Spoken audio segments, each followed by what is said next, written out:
நீங்க ஒருபோதும் யோசிச்சு பார்த்திருக்கீங்களா?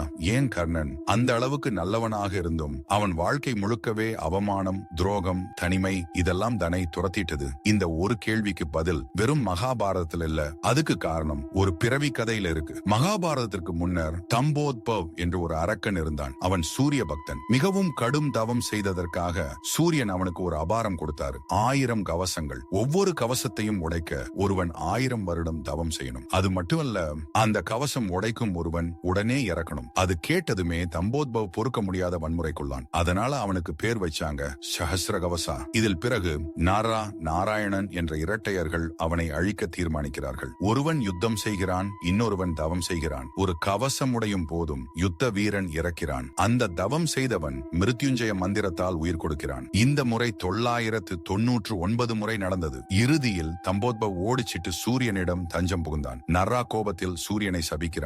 நீ மனிதனாக பிறந்து துன்பம் அனுபவிக்கணும். சூரியன் அமைதியாக அதை ஏற்றுக்கொள்கிறார். அந்த சாபம்தான் அடுத்த யுகத்தில் வந்த கர்ணனின் வாழ்க்கையாக மாறியது. தம்போத்பவ் கர்ணனாகவும் சூரியன் கர்ணனுக்குள் ஒரு சக்தியாகவும் பிறந்தார்கள். கர்ணன் பிறந்தவுடன் அவன் உடம்பில் அந்த ஒரு கடைசி கவசம் இருந்தது. அதனால்தான் அந்த கவசத்தை பாபநீதி போலவே இன்றைய வாழ்க்கை முழுக்க சுமந்தார். அவன் வாழ்க்கையில் வரும் அவமானங்கள், தோல்விகள் அவன் கடந்த பிறவியின் சாபத்துக்கான பயன்கள் தான். ஆனா அதே கர்ணனில் ஒரு பகுதி சூரியனின் ஒளி இருந்தது. அதனால்தான் அவன் ஒரு வீரனாக, ஒரு தலை சிறந்த தர்மத்தின் பாதை போக்கராக நம் மனங்களிலிருந்து அவரை நீக்க முடியாத அளவுக்கு நிலைத்து விட்டார்.